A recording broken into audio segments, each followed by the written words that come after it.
Blunt Cuts is a podcast fueled by creativity, curiosity, and empowerment. We cut through the daily mess of life. This is unfiltered honesty. Park your passive at the door. This is Blunt Cuts. Welcome to Blunt Cuts. I'm CJ, and today we're going to chat about how to show up unapologetically you and my journey of becoming my authentic self and authentic me. This really started back, I would say about 5 years ago. I was exploring I'm not the most happy in what I'm doing, and I should be, and I love creative work. And what am I kind of doing as a creative to either work in a place that's going to inspire me or give back, or, what are my priorities? And I really started laying out that idea of who am I? Who am I at this age? I think I had just turned 30, and I was really exploring this idea of all right, I'm not my most happy self, but what is it? And I knew that a lot of it had to do with what I was spending most of my day doing, and that was working. So I really sat and thought about, as a creative, what are the things that are important to me? So a few things came forward, storytelling being one of them. And that may be telling my own story, listening to other stories, reading stories, creating brand stories for companies. I'm a creative director, so I work constantly with brands, and I'm often telling brand stories, right? So storytelling, that was one. Women. And the importance of women having a voice in our society. And I really wanted to hone in on that as a woman. And I felt like I wasn't really in that space. I wasn't following the right groups or media, or finding the right media made for me. It was a challenge to kind of unpack and figure out what that meant, but I knew that I cared deeply about women having a voice in space, and knowing that it was important to me to speak up and stand up in my life, in my role. So that was women, storytelling, and women. Okay, well, this is what's important to me. And then I realized one of my qualities, important to me or not, was the fact that I have the ability to be really blunt and be really honest with people in a really respectful way, but in a way that I'm not afraid to stand up for injustice. I'm not afraid to speak up when I don't think something is right, or when I think we can solve a problem in a different way. I'm not afraid to speak up to a room of executives. I've never really had this fear of public speaking. I just don't have that fear of being bold and blunt and honest. So those were the things that stood out. So I thought a lot about it, and Blunt Cuts was formed. So this idea of creating a safe space for women and for myself to show up as their real and most authentic self was the goal. And that is the place that we've created. And real.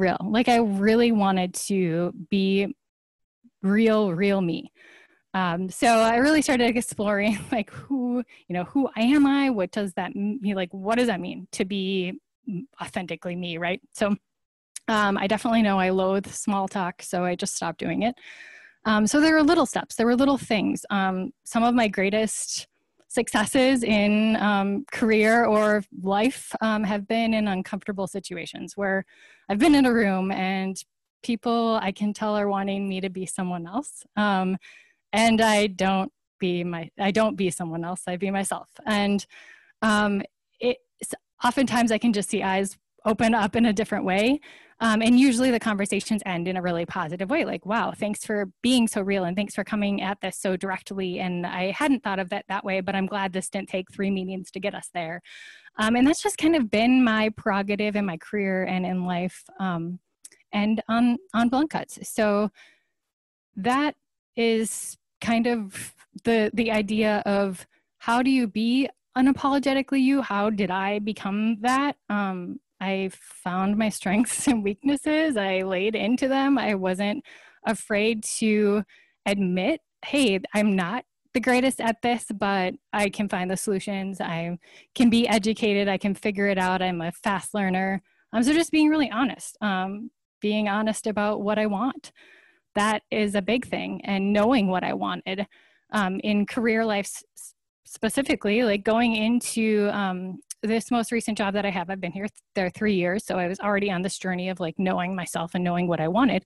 And I had no problem in an interview interviewing them, knowing what I wanted, knowing what I deserved to be paid and not standing down to that, knowing the things that mattered to me in a company, knowing the things that I needed, knowing that I was a wardrobe stylist who traveled to fashion weeks and I needed unlimited time off, like things like that are not the easiest to ask for when you're starting a new job. But I didn't care, because if a company couldn't work with me that way, I couldn't be someone I'm not, and I couldn't give up the pieces that were important to me. And so all of that, and knowing what I wanted, also knowing what I was afraid of, knowing what made me anxious, knowing my quirky ass self bits and loving them.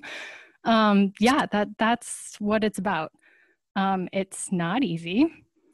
I think I spent most of my teenage years, 20s, probably being someone else that somebody wanted me to be. I was really good at reading a room and kind of being a chameleon, and knowing like, okay, yes, I'm modeling. This person needs me to do this. And maybe it is some of that training as being a young model and actress. And I just kind of learned to like be whoever somebody wanted me to be.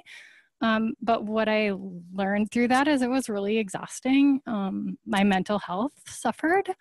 I just was not happy. And I had children within this period of time. So it was like this commitment to being like someone else and being this crazy version of a person that I didn't like. And so every single scenario, from like being a mother, a daughter, a model, transitioning to stylist, to creative, working in marketing and advertising, like I was becoming multiple versions of people. And it just was like, all right, this is it. That's enough. I need to sit down. I need to figure out what's important to me, who I am, like get rid of all of this stuff that I'm not. And with that I got rid of some toxic relationships, friendships, business relationships.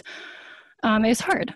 It's hard to give those things up that felt so like comfortable, and I was getting things out of in a superficial way, but not in an authentic way. So that was hard, coming to this conclusion that like this is who I am, and some people aren't going to be here for it.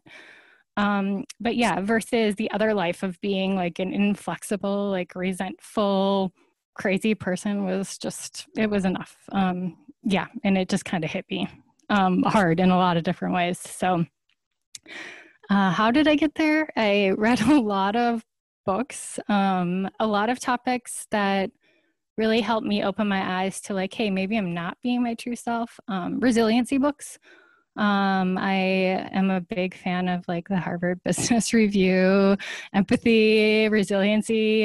They have a great series on like emotional intelligence and kind of all of the pieces to kind of unpack that. And from there, I was like, okay, yeah, this is making sense. Like all signs pointed to like, who is CJ and how do I tell that story of who I am, and how do I come to a place in a space that is just being real. And that's where we are, people. It's a daily thing. It's like, oh, was that me, or was that, so I definitely think that I'm working on it still, and it's probably always going to be the case. But yeah, it was fucking terrifying to just like stop being someone to just kind of please every scenario and just start being me, like it or leave it. But what I've learned is I've like created an amazing group of women, and I wouldn't have connected with in other ways had I not just been like really true to who I am. And it's magnetic, and it's attracting me to like all the right people and places and things and groups and projects, and everything seems to be coming in the way that it was meant to be, when I just kind of gave in to clearing that like cloudy lens of just insanity to really magnifying like who I am and what my priorities are. So I think the biggest step, as far as like a lesson learned here, was to stop apologizing for everything. That was a big step for me. And I really catch myself if I say I'm sorry. And Michaela, you probably know what I've replaced I'm sorry with, because I think that I need this air filling space of like something to say. I know we all do. There's the ums of the world. I've trained myself out of that. But I think I say, I don't know. I think is that my thing? Yeah, that's my thing. So I'm working on it, but I think I don't know is better than I'm sorry. Because usually when I was saying I'm sorry, I wasn't actually fucking sorry. I was just filling the space with like, I'm not doing it right, or I don't know, or there's this like anxious energy of like, am I good enough? So I'm sorry has kind of been replaced with, I don't know, but I'm going to figure it out and we're going to do it. And so it's like, I don't know hasn't become a phrase of like uncertainty. It's more of like, fuck it, let's figure it out. Like, I know what I want. I know where we're going to get there. But yeah, so I don't know, that phrase probably needs to shift and change, but I think that's the one that I use a lot and kind of word vomit through. But yeah, I think figuring out how to stop apologizing and have some healthy self-talk is important. And that was another big thing that I was not good at. Definitely felt like imposter syndrome was my life in a lot of different lives. And I was living this crazy world of like, yeah, I don't know what I'm doing and I'm not good enough for that. And why do people think I'm a stylist? And yet I'm sitting, front row at a London Fashion Week show. Like I'm a fucking stylist, So I just had to stop with all of that. And it's hard. And I think every time I caught myself comparing was like a big thing for me too. So with the negative self-talk and then like the comparison of like other people and other lives in different spaces and places, and social media amplified my like comparison, FOMO or whatever it may be. I would start writing down every time I was like comparing myself in any way, healthy, unhealthy, whatever, to someone else. And like month by month, week by week, like it dwindled, and my comparison like of writing things down became less and less because I stopped really comparing myself to other people, because I was like, okay, yeah, no, this is me. Like I don't need to worry about that other person or what the fuck they're doing over there. Like that's them. Like let them be them and I'm gonna be me. And that and maybe that comes with age. I think being mid-30s definitely makes a difference, but I think it was this active decision for me to just say, no, I'm parking this. Like I'm not going to be 10 different people. I'm going to be me, and I'm going to try to be in these spaces that I want to be in. And I deserve to be in these spaces that I want to be in. And there's a way to do this as one person, not as 10. So yeah, I think that helped me really, just writing it down, helped me look back and be like, okay, how like neurotic am I this month? And how many times am I really like unhealthily comparing myself, or being in this space of like guilt or unhealthy self-talk. So yeah, that helped. That was a good lesson learned. Replacing guilt with love was another good thing that I read a lot about, and it's helpful. Like I was gone a lot. My day job had me traveling a lot. Fashion had me traveling or at events all night. Like this idea of like guilt and just like, oh, I'm not home, or with my partner too. Like that was a big thing of like, he has a day job and he comes home and he kind of works on our house, and that's his passion, whether he likes it all the time, I don't know, but he doesn't really have any outside things. And I have multiple businesses and multiple outside projects, and I'm constantly going. And I think there was a lot of guilt for me from my end, and I was like, oh, if I'm just like, if I do this, or if I do it this way, or if I don't confront that argument because I'm just not home and I feel guilty about it, I just started really replacing that with like love, and approaching those scenarios with like, hey, that's unfair. Like, I love you, or, kids, I love you. Like, look how passionate mom is with all the things she's doing. Come see, or let's talk about, or I'll show you this magazine editorial that came out. I really just started to like love myself, but also like change that guilt into ways of like bringing it to a love conversation, versus just like a constant being there or giving up on something because I felt guilty. So yeah, that's a big piece. So I think if you look at your journey and your story and how you define who you are, and you kind of start living life that way, it's okay. We don't need to be like sunshine and rainbows and unicorns and glitter, and like be yourself. Yeah, I think you can find enough of that like on the gram, hashtag blessed or I don't know, glitter. There's enough of that shit. So please just, I like you. Be you, be your true you. And if you are someone I know and you're not being your true you, like I want to meet you all over again. So yeah, be you. We're going to take a quick break.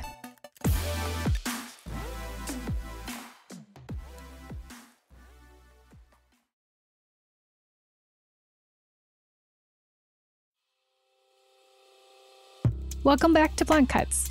Let's keep talking. I am going to unpack this idea of being a blunt woman and what it means to me. So Blunt Cuts is a podcast that came out of this idea of how that is my personality type. And I started looking at all of the qualities and different pieces of me. And one thing that kind of kept coming back to me was like, I'm very direct and I'm blunt, and I'm always a friend that people come to because they want a real honest answer. Let's go do coffee because I don't like small talk. We're going to get to like some meat and bones of our life and the world and the places around us. And we're going to like kind of conquer something during our coffee. So that's what blunt means to me. It really means like coming from a direct perspective, but like always a respectful place, right? So I want to kind of unpack like the things that make up me, because I think that there is this negative connotation with blunt too, because that's something that came out, and that's something I've learned as I've been exploring this brand and this podcast and looking up blunt, and people just saying, well, you're not rude. You're really kind of nice, or, you know, different people's expectations of the word blunt. So I did kind of look it up because I wanted to know. I was like, what do I want to know? Like, what is the dictionary definition? So, you know, Google, my favorite research team. The definition of blunt is someone who speaks in a direct, often rude way, something with a dull edge or point. And I was like, no. Like for me, it's not about being rude. It's about being direct, and it's coming from a super caring place. So I was like, wow, I don't really care what Google says, because we've developed blunt in our own way, right? Like blunt also stands for being short, to the point, and having these small episodes that you can kind of digest quickly. So let's talk about and unpack me, your blunt best friend, and how I am and what blunt means to me. So first of all, I'm very independent. I have been independent probably since birth. I don't really know.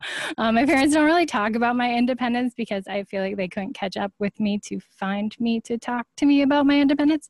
So at a very young age, my mom was a single mom and worked 2 jobs. So I kind of like fulfilled that role of like babysitter, housekeeper, cook things while my mom was away. My grandparents were around to like, you know, facilitate the legal childcare, all of that. But, you know, they're grandparents and they were aging. So I definitely helped out. I have a brother who I definitely like took care of and helped. So that gained a lot of like strength and independence, and showed me like, oh, okay, I can do these things. I can conquer that. I can program that VCR for your TV show, Mom, when you get home. Like all these things, like building through my childhood, really created this idea of, hey, I can do it. Like there's no reason why I shouldn't try and shouldn't go out and conquer it.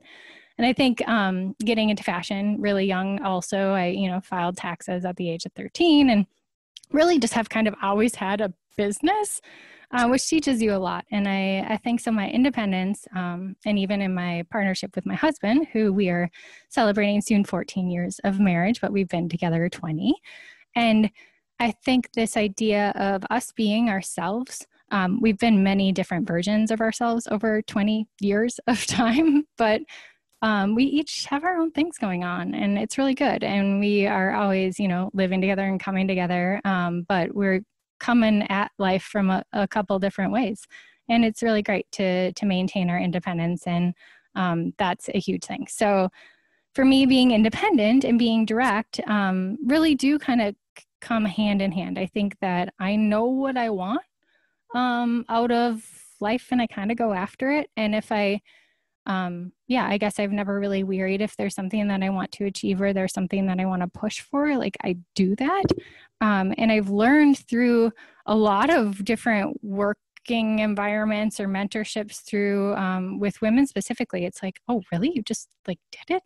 Like, I guess I never really needed permission from anyone to just like take on life. So that's one of my main qualities that I define bluntness. The other one is that I really care. And I really do approach things respectfully, and the reason why I will tell a good friend not just what they want to hear, but the truth or my perspective of the truth of the story would be because I care.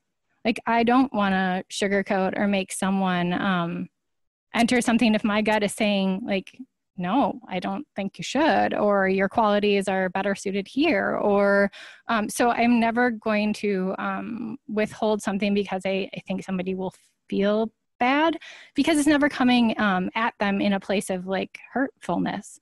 And I think my true friends that know who I am know that part about me. And so caring, I care. So it's not a rude perspective that I'm coming from at all. Like it's coming from like a deep sense of like, I really just care and want you to know that like, I'm going to be the first one to tell you like it is, or offer you the real advice you're looking for.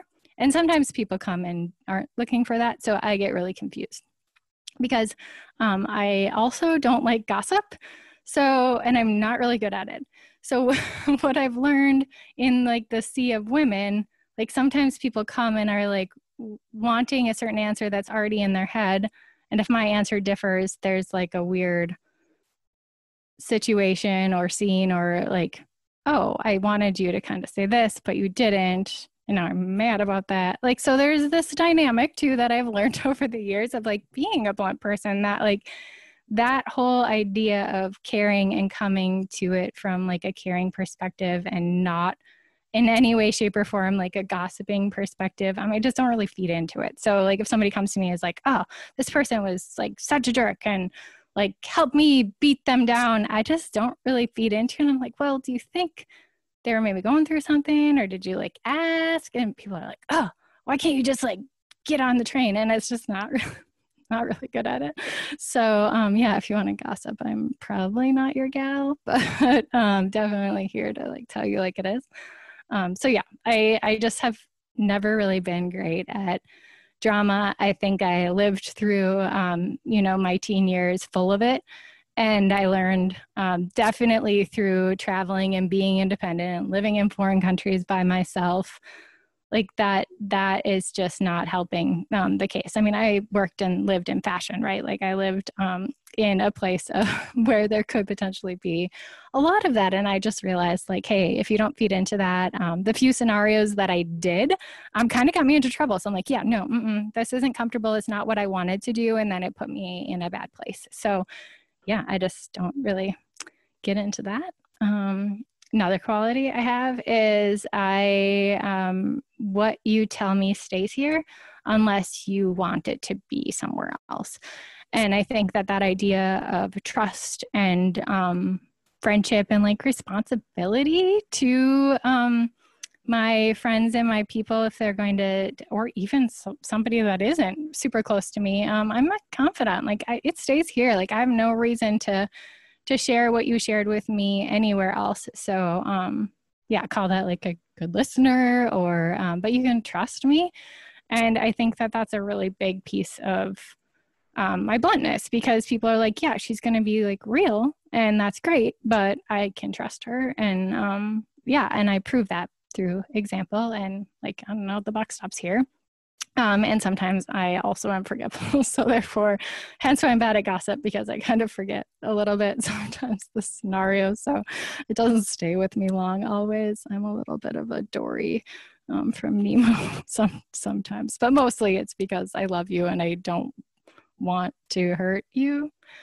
I'm also a big feeler. So this whole idea of like rudeness and blunt because it's rude. Yeah, I know I am a feeler, and I am an empath, and I've talked about that on other episodes, but really truly, like, I feel so deeply the world around me and the pain and energy that people are going through that I'm already like a hot bucket of feelings. So yeah, my bluntness comes from like a super loving, like warm place.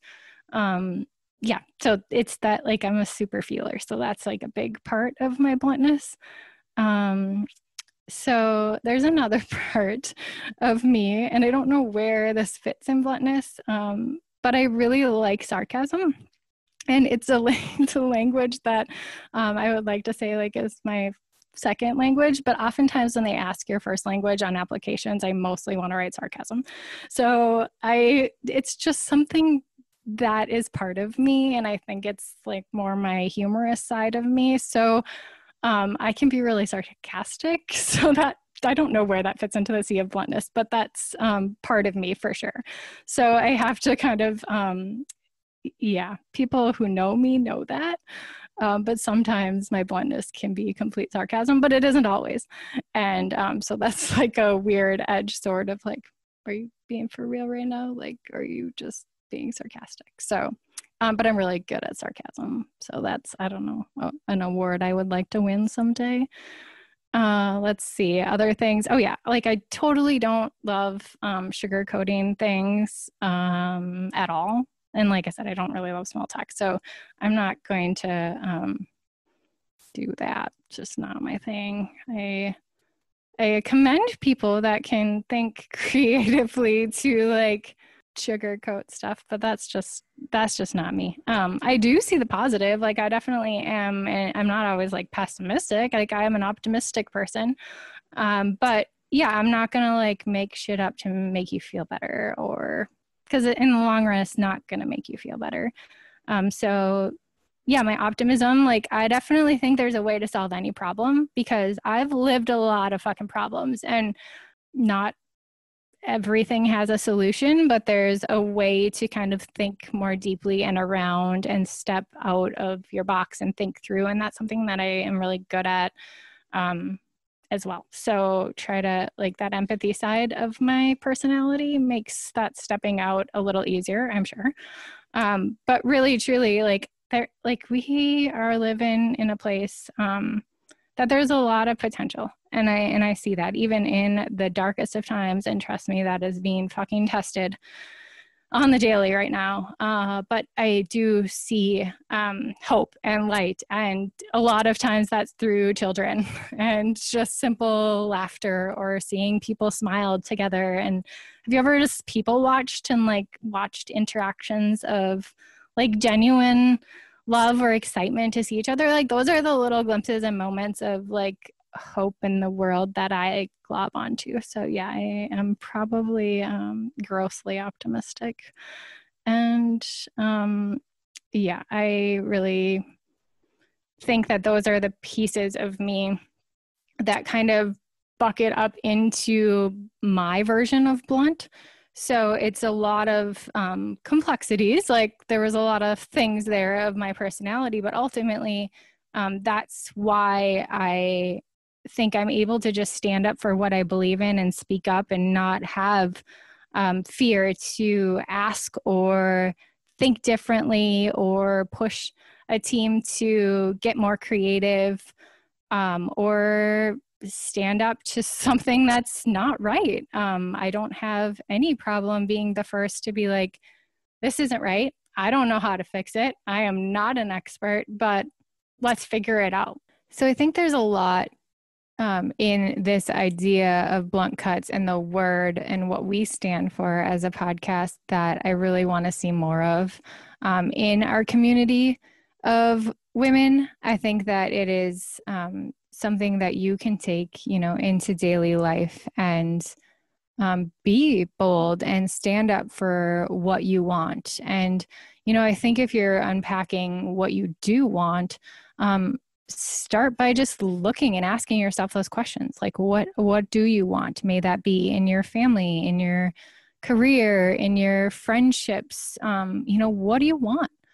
And start getting a little bit more real about that with yourself and then with others.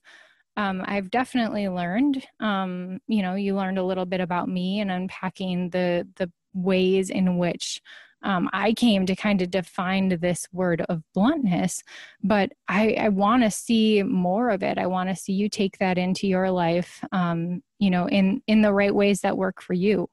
I understand that, like, a lot of these qualities that I talked about, hey, like, I was born blunt in a little bit of the way, but I've been encouraged to be blunt. And I've been encouraged not by like, hey, be more blunt. We have too much agreement in this room. It's been more like, wow, you really spoke about what you believed in, and I heard you, and we're going to add that to the list. Or you came to this interview prepared and asked us more questions than we asked of you. Or you do deserve that salary because you came asking for it, and we understand why you're worth what you say you're worth. And there are those times of my life and careers specifically in this corporate playground. It's been so eye-opening to leadership. Oftentimes I get asked, are you from New York? Like, you must be from the East Coast. Like, you're just so real. So take that into your life and just start standing up and asking for what you want. I think that's such an easy thing, baby steps, and ask for what you want. And when you get that response of like, okay, sure, you're like, holy shit, I'm going to keep doing this. And then it just becomes the way of life, because you do see that response of people. Oftentimes you're not going to get what you don't ask for. So it's really hard for people to mind read. I think we, and as Minnesotans and Midwesterners specifically, have some problem with that. We have this nature about us that we think that people know what we want and know what we mean. Well, they don't know what you want, and they don't know what you mean until you tell them what you want and what you mean. And you may hear, no, that's not going to work. But then And if that's a compromising thing that you stood up for, then and you move along to somebody who is going to stand for what you're looking and wanting. So I want to see us do more of that. I am excited and energized by women. Specifically for me, in this last 10 years of life, I've really saw a lot of great things happening for women, and we got to keep going. This is such an opportunity and a time to push and ask for what you want, and we can do this. Thanks for hanging out with me. You can find us on Blunt Cuts Podcast. Blunt Cuts is a production of Matriarch Digital Media. Executive producer Twyla Dang. Edited by Beth K. Gibbs. Production assistant Mia Register. You can find more great podcasts from Matriarch Digital Media at matriarchdm.com.